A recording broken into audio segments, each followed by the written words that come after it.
मैदानची पाहणी करण्यासाठी 500+ गाड्या आल्यात भावांनो. आणि 29 ऑगस्टला लाखो गाड्या येणार आणि नेत्याची हुजरीगिरी करणारे म्हणतील हुजूर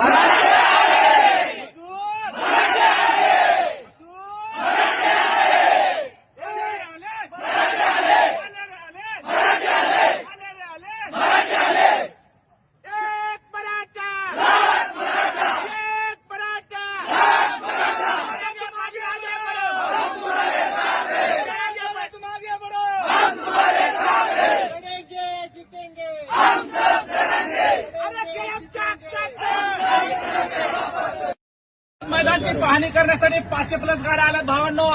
आणि 29 ऑगस्टला लाखो गाड्या येणार आणि नेत्याची हुजरीगिरी करणारे म्हणतील हुजूर